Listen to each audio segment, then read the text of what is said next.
In Defense of Christian was founded a little over 4 years ago, and the initial purpose of the organization was to bring together the Christian diaspora, the Middle Eastern Christian diaspora in the United States with Western Christians, and start advocating for Christians back in the Middle East who have been facing genocide in Iraq and Syria, discrimination across the region, not just the past 4 years, but for decades. We've accomplished a lot, both in Washington, D.C. on Capitol Hill and across the country.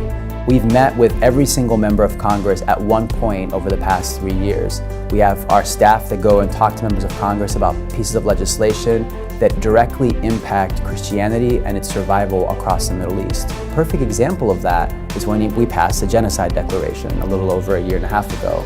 We passed that Genocide Declaration. It was signed by former Secretary of State John Kerry after immense pressure from advocates that support and defense of Christians, as well as from other organizations that partner with us to get a resolution designation to protect the Christians and the Yazidis that were being killed by ISIS in Iraq and Syria, and to eventually bring justice to the people that were killed.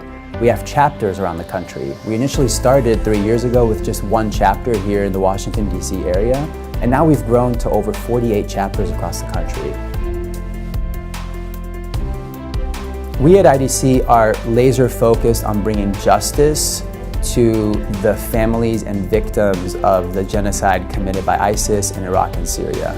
There is legislation right now that passed unanimously in the House of Representatives and probably will pass very soon in the Senate that will bring immediate justice and relief to the victims of the genocide. And Lebanon. Lebanon is a country of a little over 4.5 million people. Right now, it is suffering from the crushing burden of hosting almost 2 million Syrian refugees from neighboring Syria that fled into Lebanon because of the civil war. Lebanon's economy is fragile. It cannot handle the influx of people that have come in from Syria. Its social fabric is being strained. Lebanon is one of the few remaining success stories we have in the Middle East of a thriving Christian community. There's a Christian president in Lebanon, so the Christian community is empowered politically in Lebanon, and we want to make sure that remains. And in order to do that, we have to work very hard to see a lot of these Syrian refugees go back to Syria in a safe way and be allowed to rebuild their lives following the civil war that has taken place there.